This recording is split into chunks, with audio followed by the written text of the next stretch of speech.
Hey everyone, welcome to PunkCast. My name is William Maxwell. I'm a student of Web3 and the owner of Punk4000. CryptoPunks are 10,000 uniquely generated characters stored permanently on the Ethereum blockchain. No punk is the same. This is a show dedicated to celebrating the punks behind the punk. My hope for this podcast is that we capture the essence of the punk culture, elevate the brand and the individual behind the punk. One last thing. Projects discussed on the show is not financial advice. Crypto and NFTs are a volatile and risky asset class. Please always do your own research.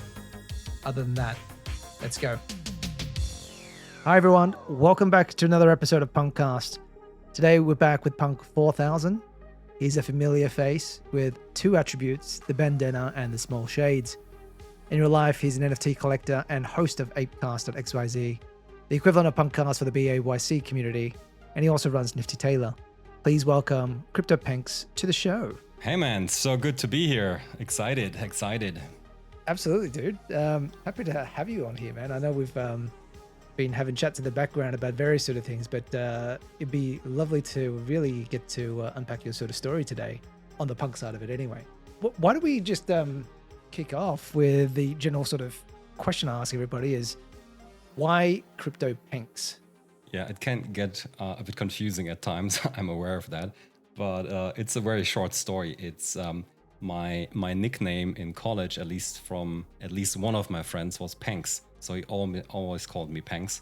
And then when I got into the Web3 space, and obviously punks were a thing back then already, and everybody knew about them, I was like, yeah, why don't I go with CryptoPunks? It seemed fun. It seemed to be also like a little hat tip to the punks, which always have been the number one collection. So I was like, yeah, that's a decent name. It can be confusing at times, but yeah, I kind of like it. And little side story there. There was a time in the BAYC Discord when there was a person out there who secured all the ENS names from most of the apes in the Discord who were a bit more active. So he also claimed CryptoPunks.eth. And I think I had to pay more than 1 ETH to buy it from him. So yeah, it felt a bit bad back then, but I'm happy that I got the name. Amazing. Well, was Pinks a riff on your real name, or was there a story behind Pinks? And that is a possibility, yes. Okay, good. All right, I won't dig any further. All right, well, break it down for us, man. What's your background and backstory? Like, tell us about where you grew up, what you studied, and all the things leading up to crypto.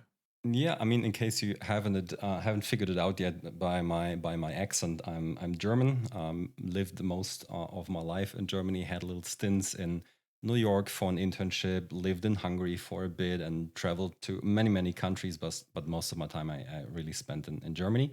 And I would say my life has always been a journey of looking for something that fulfills me or that gives me some sort of purpose. And I would say I'm in chapter 3 of that journey, and I'm briefly going to talk about those 3 chapters.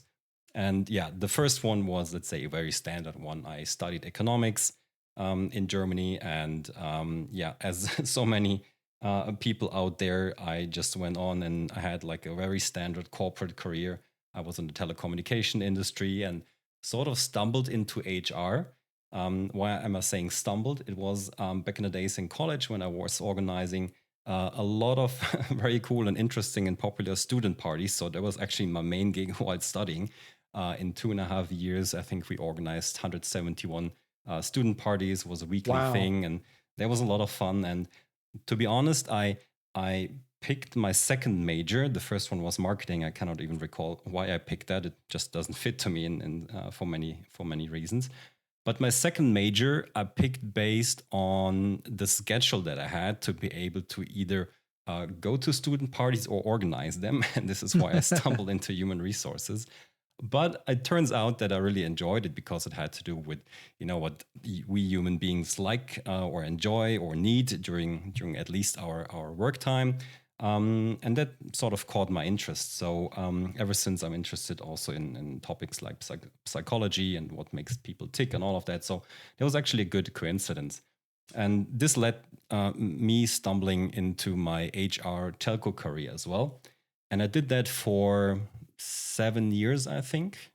Also went into consulting with similar topics. So I did the whole thing from operational roles to consulting to strategic departments of big corporates. But somehow, very clearly, I just did not enjoy it at all. It felt like my brain cells are dying. I'm not using my potential. It was just not making me happy, despite the fact that it looked good on my CV.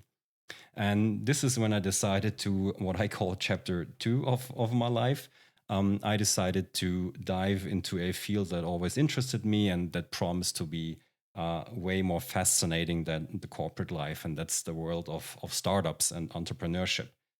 And my problem sort of was that I did not have any touch points or background in that field. So I was like, okay, so if I apply somewhere, nobody will hire me. And then I decided to do something that I call like my mini MBA, my little gap year.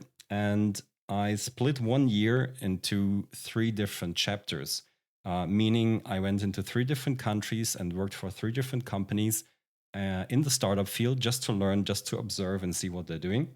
And my hack to get into that was I offered my service or myself for free.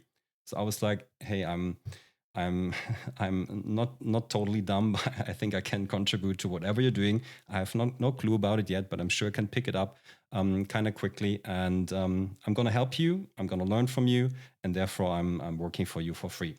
And that year helped me a lot. So I've met interesting people. Like I said, I've been to different countries. I lived in Sweden as well during that time. And yeah, really enjoyed myself. And after that year, I came to the conclusion that I have to start something on my own. And then I started a little consulting company in the field of sports and technology. So basically, screening startups all over the world in the sports field. And that might be startups that contribute to people doing sports, people managing sports, or also from another angle, yeah, people watching sports. So all those three angles. And yeah, that I did for 5 years. We hired a few people, found a co-founder, and that was a really interesting ride. That was fun. I enjoyed it a lot, and had big clients as well. But after 5 years, I was like, okay, this is fine. This is interesting. This is good, but it's still somehow working for other people because I was a service provider.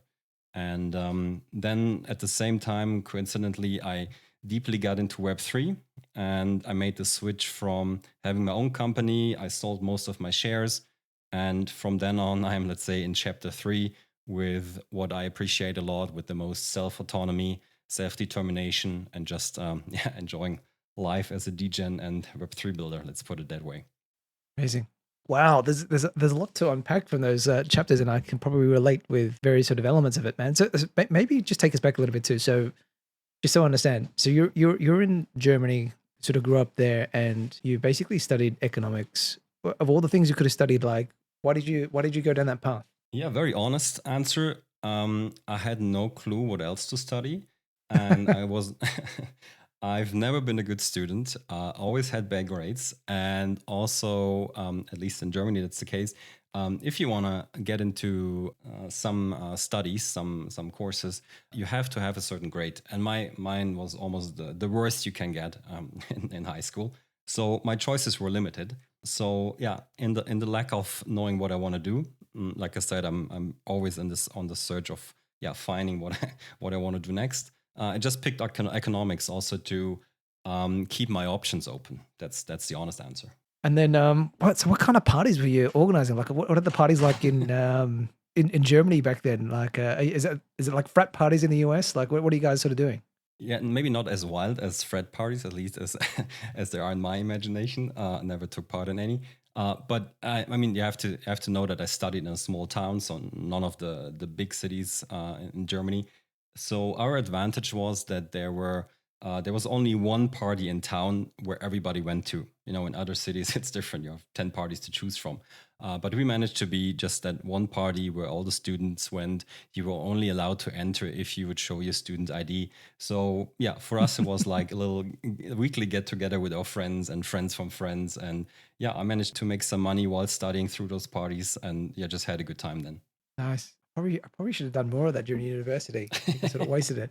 Cool. And then that was then basically you after university you went to telco consulting, did the whole corporate, and then delved out into entrepreneurship and startups. And I think that's something that I share in common with you as well. I think I had a gap year where I basically, was dreaming about starting my own startup and apps. This was like where it was sort of peak app mania. Like everything that you could sort of think of was getting built on, the iPhone and all these apps and things like that. But I'd be interested to sort of get a sense from you in terms of how did you come across that decision to do those internships or those unpaid internships? Because I think that's probably a smart way to sort of do it, giving you sort of real world experience and diversity. What made you sort of think about going through that sort of route? Yeah, it's multiple reasons, and I think the main one was that I'm convinced that during or in times like that, in a phase like that, you cannot just lock yourself into, let's say, a cabin somewhere for a weekend and really deeply think about what you want to do next and come up with an answer. I think it's way too complex for that, and I think you cannot necessarily solve it on your own. I mean, there might be exceptions out there. I'm sure about that, but my conviction was that I need to see what's out there, get some impulses from the outside, and also meet people, talk people, grow my network, and just be inspired from by what I'm seeing there, also in different countries. So I wanted to create a, let's say, diverse environment for me where ideas and thoughts and all of that can develop. And ultimately, that worked out for me because the company that I founded afterwards was a combination of many things that I've seen throughout that journey.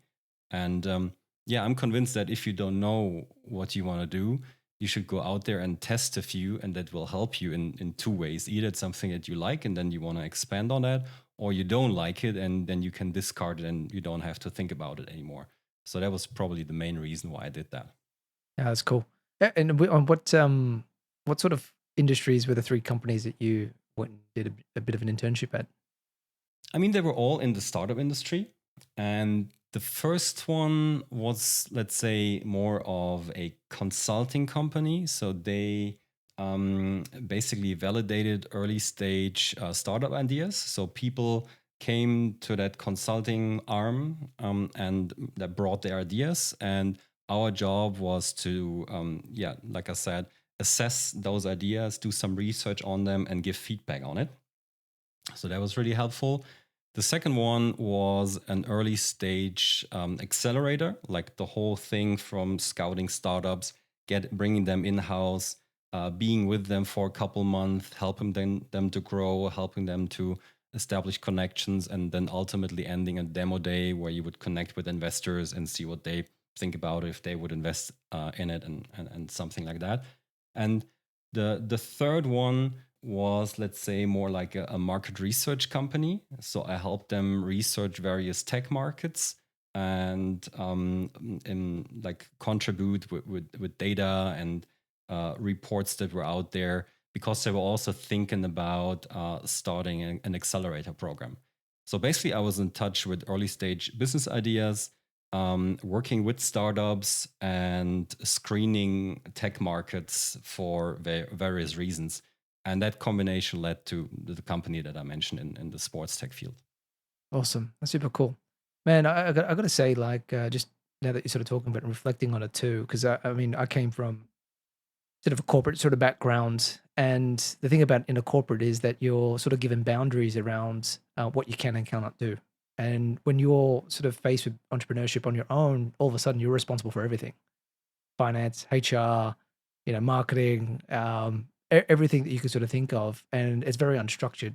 But also at the same time, I think that whole process probably gave me an appreciation for crypto, because I think basically all the stuff that we're in is just so early, and they go through a similar process with, I guess, the Web 2 startups in some ways.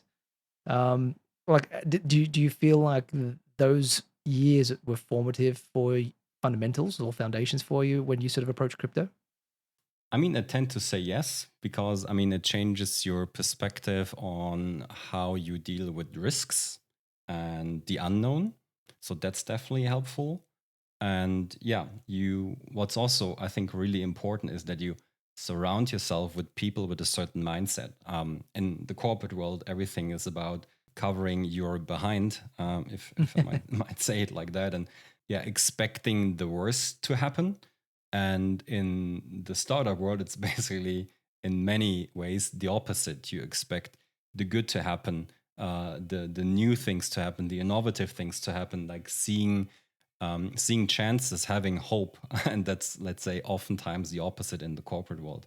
So yeah, being with or surrounding yourself with people like that, seeing what their mindset is, that's definitely helpful for the crypto world. And yeah, that was a nice transition for me as well. And then, so talk to us about your transition into crypto. Like, how did you find out about crypto, and what year was it that you sort of started?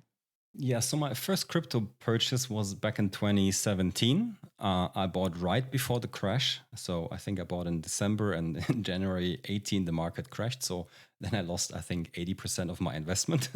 So it was one of those, where you hear about the buzz in I don't know, on Twitter and different news outlets. What is typically the top signal, all the, the big magazines writing about it. And I wasn't aware back then. It was like I didn't even know what a cycle is. And yeah, I pulled the trigger back then. 80% of my money was gone, but it was a big learning then. So that was my crypto Web3 entry. And how I actually got into NFTs was a different story, a story that's similar to others out there. I'm very sure about that, because it was through NBA Top Shot, actually. I'm sure you've heard that before many times. But I was connected to my company, actually. Like I said, I was in sports technology. We were advising and consulting investors and other companies in sports out there. And of course, NBA Top Shot was a success case. So very early on, I was exposed to NBA Top Shot. And this is also when I bought my first NFT. That was in, I think, February 21. When I just wanted to just play around with NBA Top Shot and see what it's about. So yeah, that was, let's say, in the middle of me building and expanding that company, that I came across NFTs with Top Shot. And yeah, slowly but surely I got into it deeper and deeper, and especially May 21 onwards with the BAYC launching, I was completely hooked, and yeah, completely went into the rabbit hole. Crazy. Yeah, that I remember that run was really, really wild. Were you big into NBA Top Shots? Like, were you buying and flipping and waiting up crazy hours for, like, pack drops and all those kinds of things? No, not at all. I think I never owned more than, let's say, 10 moments. And between my first and my second moment, I think there were weeks in between.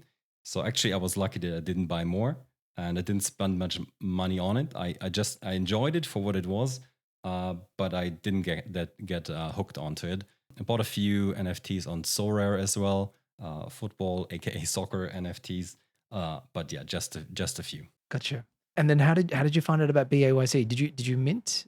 Unfortunately, not. But I joined shortly after, and man, I was really lucky, to be honest, because if I recall correctly, it was a Saturday evening, and I was at home, and I was annoyed that I didn't go out that evening. I had nothing to do. It was one of those nights, where you go to bed at some point. I think it was 11 p.m. or something. And I was like, I don't want to sleep yet. It's too early. And yeah, I just picked up my phone, was, I don't know, checking things here and there. And yeah, I didn't really want to sleep, so I went from app to app to app to app, and just killed some time until I thought now it's a good time to sleep. And I think for the first time in weeks, I opened the Clubhouse app again. And little side story there: when I was a kid, my favorite computer game was Monkey Island. I was so big into Monkey Island. I enjoyed it so much, and I played like all the episodes. And when I opened Clubhouse, I saw a channel called the Board Ape Yacht Club, and that caught my interest. So I made the connection from monkey to ape, and I don't know, I just found the name interesting. And yeah, I've entered the chat, and everybody was making monkey sounds and then enjoying themselves. And I was like, oh, this is really interesting. That seems to be a cool community. Checked everything. It was already completely minted, and I checked the floor price. I think it was like 0.2 ETH or something.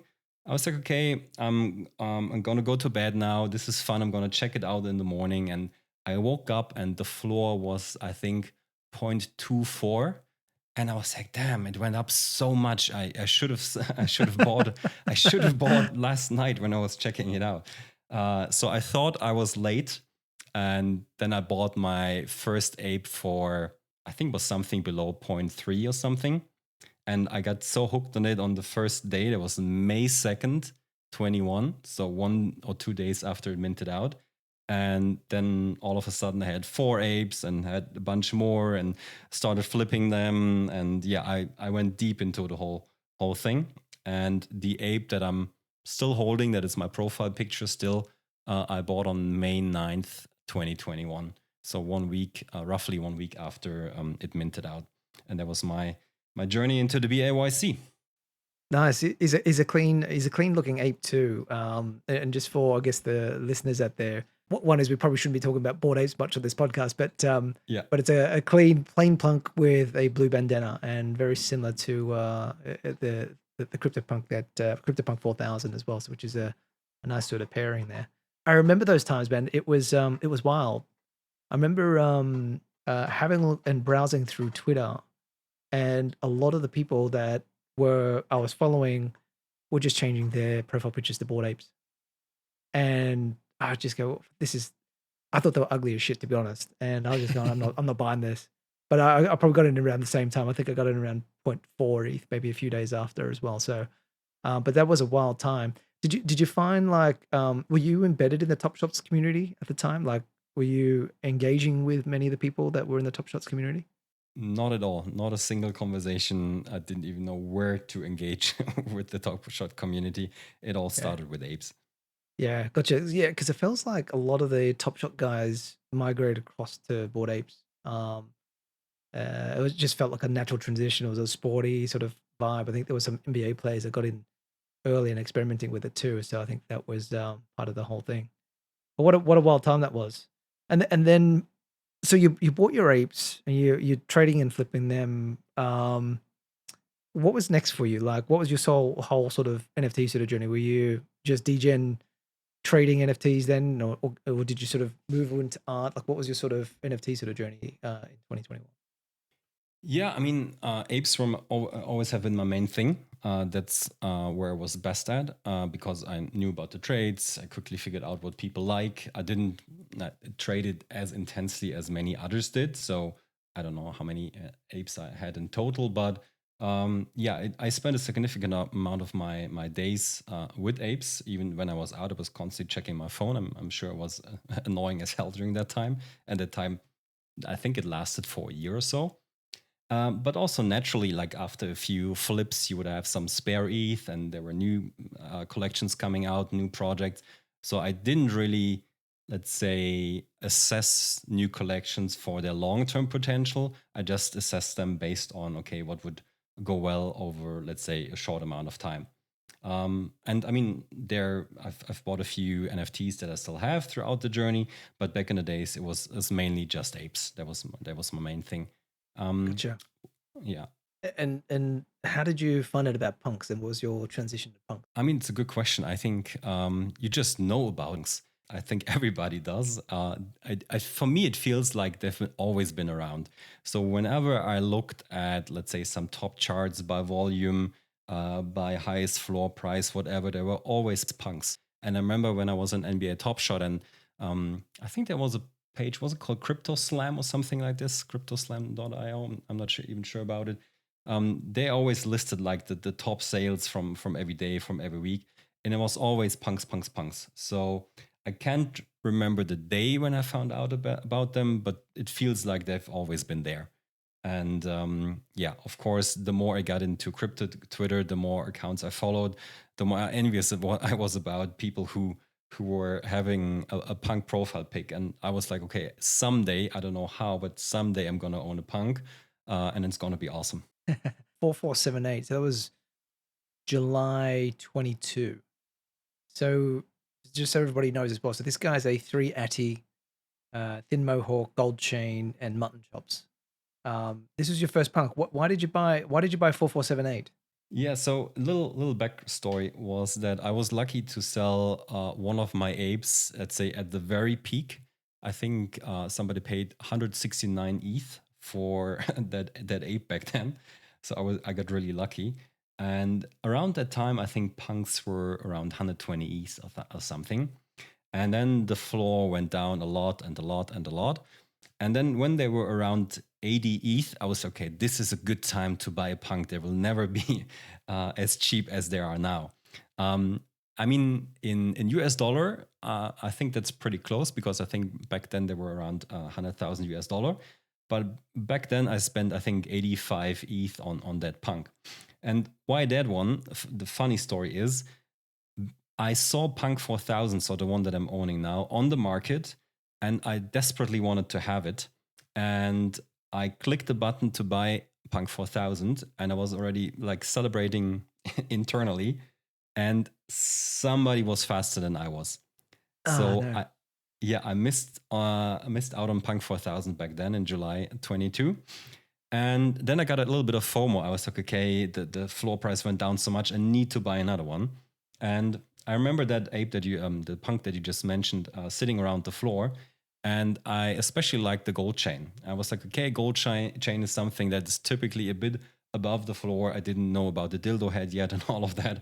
So I was like, okay, let's go ahead with that one just to make sure that I have a punk, and no matter where the floor goes, I will be able to sell it a bit above floor. And if there's another one that I like more, I'm gonna flip it into that one.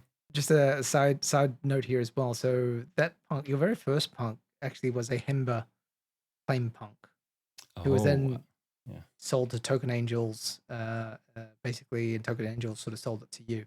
Token Angels is a big punk collector and NFT connoisseur as well, by the way. But that's kind of cool provenance.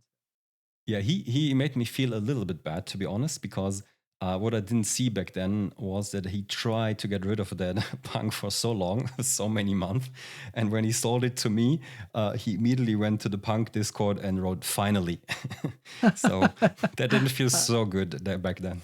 That's a bit of a dick move. Yeah. And then Punk4000. Talk to us about your journey into Punk4000. So you were eyeing it off from June 2022 or 21, Yeah. was it? 22. 22. Yeah, so talk us through your purchasing journey here. So I think you bought it in May 23, which is last year, from JPEG Prez, who was also a guest on Punkcast. It was actually episode number 2, if you guys want to go back. But yeah, talk us through that sort of purchasing journey. And the reason is very simple. It just very much looks like my ape. I started my NFT journey as an ape. That was my big entry into the whole thing. I'm very thankful to all that BAYC has made possible for me. And like I said, I always wanted to have a punk. I was like, I need to have one at some point. They're so historically relevant. And then, yeah, I at some point realized there are punks that look like my ape. There are a few of them. I mean, they're different shades, as you know, different skin tones.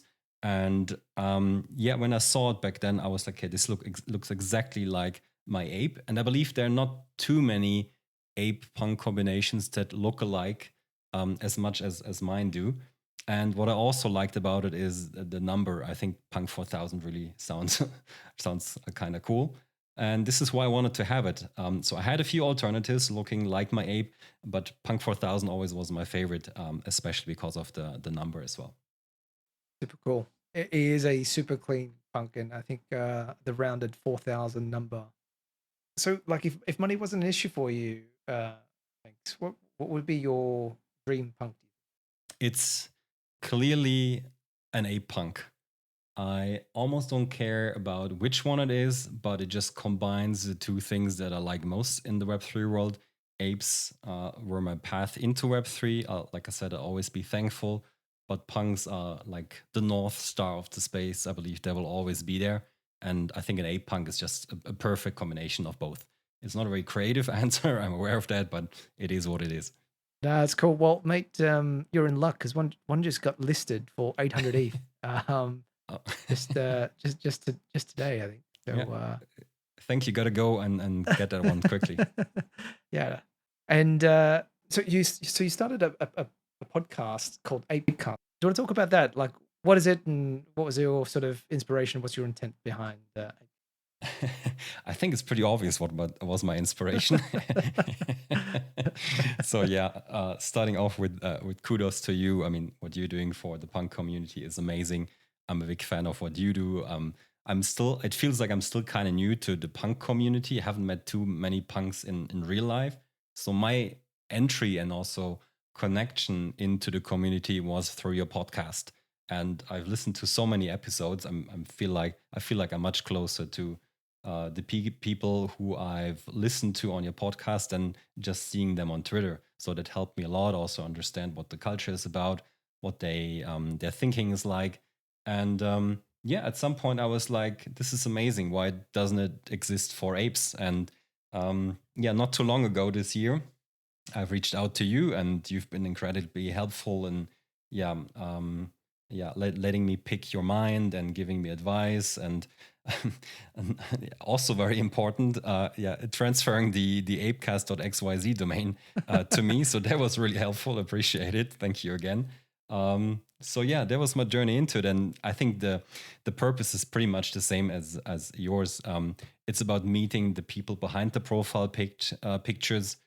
Just by hearing their voice, I think you get a different additional impression of what they are like, what kind of personalities they are. So that sort of, I wouldn't say completes, but increases the picture that you have from them.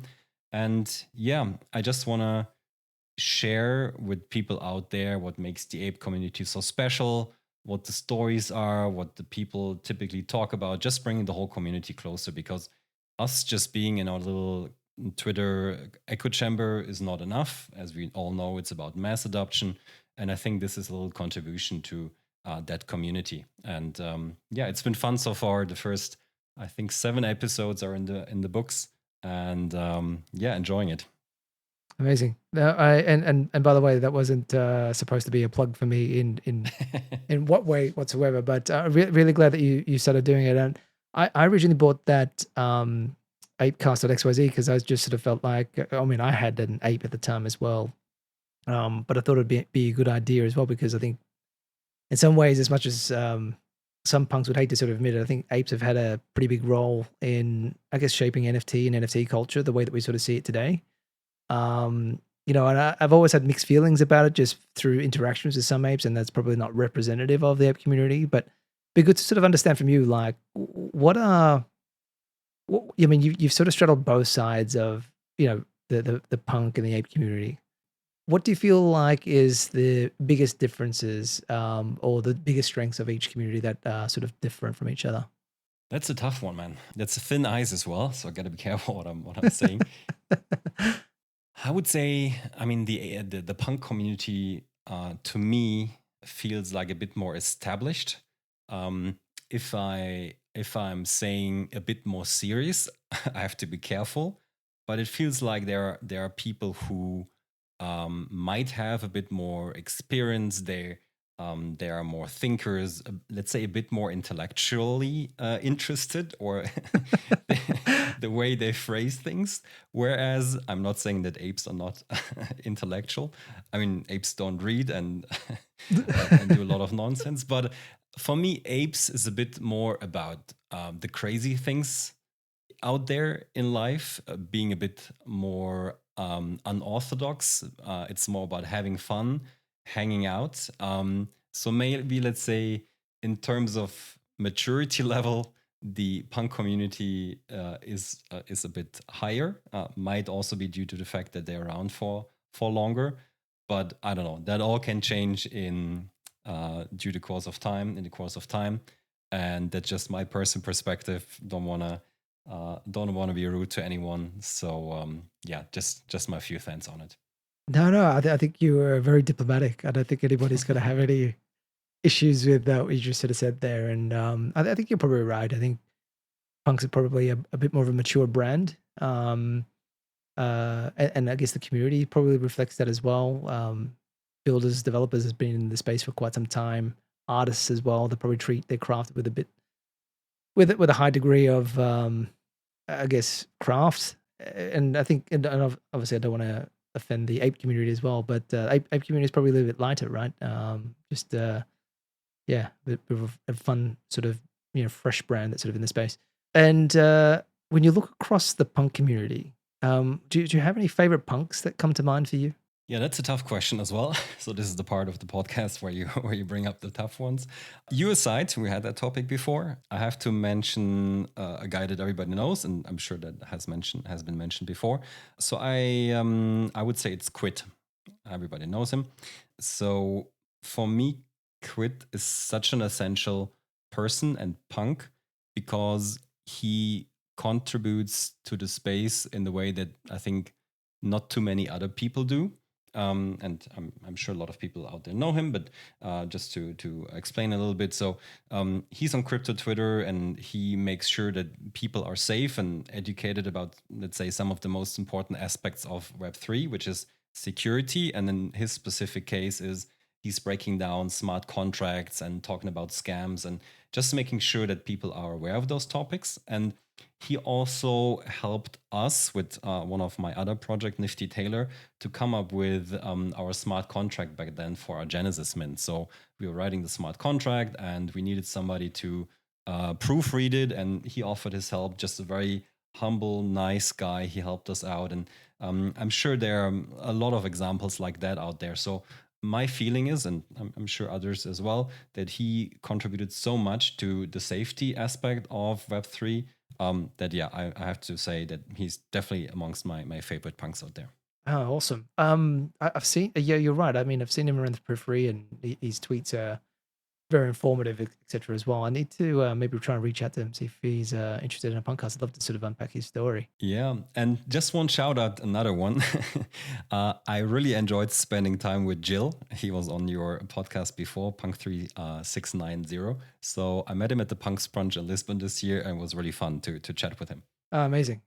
He's a legend. And if you had to describe punk culture in a few words, and I know you sort of touched on it before, but how would you describe that for you? I would describe the punks as very resilient. So punks have been around for so long, and there have been so many ups and downs. I mean, there was tricky PR out there. There was Yuga acquiring them. There were floor prices going up and down. But I think what's one of the biggest strengths of punks is that they always come back from all the struggle, and they can also always adapt to, let's say, the new circumstances in Web3. And that's, I think, a very impressive and also important characteristic in Web3. And I believe that they will always prevail or always keep it and bounce back from whatever's thrown at them. And that it's one of the reasons why they're so strong and still one of the most valuable Web3 brands. Well said. And how would you think about V1 punks? Yeah, to be honest, I'm not so interested in them. Like many others, I acknowledge the historical relevance. But for me, I mean, if somebody would contact me and say, hey, here's the V1 of Punk4000, you want to have it? Around floor price, I would consider it. But I don't feel incomplete or anything not having it. So to be honest, didn't spend much time on it. But I'm totally okay with them existing and acknowledging that they are relevant. Fair play. This is an interesting one. The next question I'm going to ask you: how did you feel about the Yuga acquisition of CryptoPunks back in the day? I'm assuming were you both a punk and an ape holder back then, or were you just an ape? It was just an ape, and honest answer was, of course, I was excited. It was ecstatic because I was always admiring punks, and it was the unthinkable to me that apes, who were always seen as number two, suddenly, or the parent company or the creators of apes, would acquire punks. I also understand the concerns and the resistance from punk holders against it. But for me back then, it was I celebrated it. But I think if I would have been a punk first, I think I would not enjoyed it that much. But for me, coming from that ape perspective, I think it was a good day. And yeah, I'm happy how Yuga treated punks, and I hope they continue to do this like they did. Yeah.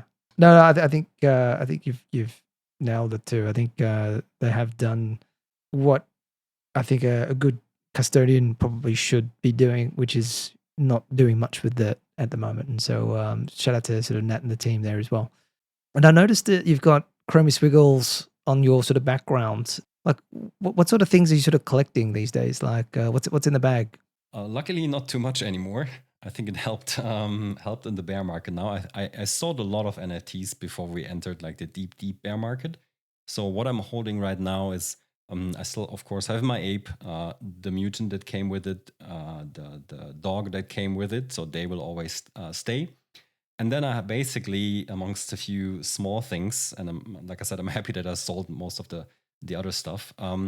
I have the squiggle, like you said, because I'm also aware, or I think I'm what's the right word?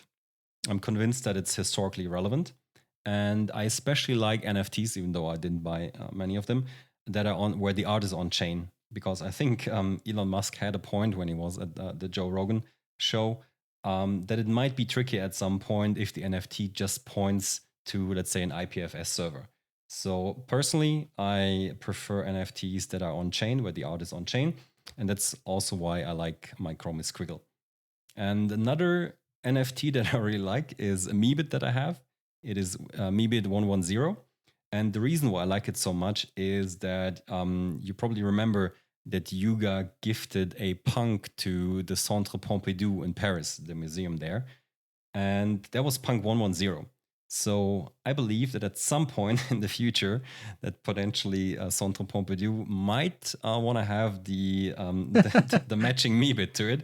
It was a complete coincidence. I had it before that Punk was gifted. So that is going to stay in my bag until at some point I'm going to sell it to them. Nice alpha trade there. Wait, so just a side question as well. I haven't really been following closely, but where do the sort of apes and meebits go from here? Like, I know the other side is sort of getting built, but you think we'll see a return of the Bored Ape Yacht Club? Yeah, it's a good question. I mean, there's things that Yuga's gonna do for apes and for the community, and on the other hand, there is a lot of things that are happening upside down or bottom up from the community. So I believe that much of the success also depends on how the community, the ape holders, are gonna build in the future, and that's also good because the mechanics of Yuga always having to do something for the community, they can only last so long. So yeah, Yuga can give impulses, but I think it's up to the ape community to make something out of it. And for me, bits, I'm not even sure, to be honest. It feels like until now they didn't get too much attention, not enough attention. They deserve more. And I think they should get a bit closer to the punks again, because right now they feel like very disconnected to me, also from like let's say a graphical aspect as well. Yeah, I think you're right. I think meebits feel a little bit lost. It feels like the meebits are sort of everyone's got like a primary PFP, like a Bored Ape or a Punk, but the meebit is always a secondary. It's not like somebody's primary PFP. I wouldn't have thought. So yeah, I think they're a little bit lost at the moment. Hopefully they find their way, whether that's in the other side or whatever it is. So, what would be your best win or loss in NFTs, or an insight that you had from trading NFTs? Yeah, let's call them the physical NFTs, because people like you and me, technically, we are physical NFTs. And what I want to say with that is, don't underestimate the network that you are part of. And no matter where the market is at, no matter where the prices are at, the connections that you build throughout that journey, they are priceless and they will stay, at least many of them. So yeah, very short answer is, don't underestimate that you're part of a network, and what you can do with that network, what kind of possibilities come out of that network. So I think that's an aspect that one should not forget. Nice. And best win or loss in NFTs? Yeah, I mean, financially, I think it was ApeCoin. I got airdropped a bunch, which I didn't sell at the peak. So let's better not talk about that. But it's actually connected to a learning. I think it's nothing unusual, nothing that you haven't heard before. But I think it really helps every now and then to do a real life check, zoom out, and see what's happening there. And let's say, at least financially, if you own an amount of money or have an amount of money that impacts your life in a significant way, just take your wins and be happy with it and continue with whatever you have left. And don't forget that everything is moving in waves. So try to ride them, enjoy the highs, and make sure you touch some grass in the lows. Sage advice. I could have done the same back in the peak bull market. So well said. Thanks for that. Well, I guess one last question before we go. If you could pass on a message to the next owner of your Punk4000, what would you like to say to them? Don't floor it. Don't try to flip it. And try to go on PunkCast and maybe be the first punk that appeared 3 times on PunkCast. Amazing. Well, mate, just out of curiosity as well. So, I've gone back to episode 2. JPEG Prez's message to you was carry it with a crown. How do you feel about that? Yeah, in bad times, like you all, I'm going back to flipping burgers, and at Burger King you get your crown, so that's the only crown I can afford right now. But no, I remember the day when I bought the Punk, and I was surprised to be tagged in a post by you mentioning that I got a message from the previous owner of my Punk, so that was really exciting. So I felt, let's say, included into the Punk community right away, and this is pretty cool. So I mean, I guess I'm the first one talking about that here on PunkCast, and it's just really cool to get the message. Yeah, nice. Hopefully there'll be more of this to come for generations to come. But yeah, CryptoPunks, this was a super fun conversation, man, and love to sort of meet in real life at one of these events at some stage. But any sort of final closing comments on your side, and what's the best way for people to find you? Yeah, no specific closing comments, just thanking you for giving me the chance to be on here. It felt kind of odd to be a guest on a show that I've been listening so much to, and so this is pretty dope. And yeah, CryptoPunks on Twitter and CryptoPunks on Instagram, like CryptoPunks, just flip the U to an E and then you're good. Guys, that wraps up an episode of PunkCast for the week, and we'll be back next week with another Punk. Bye for now.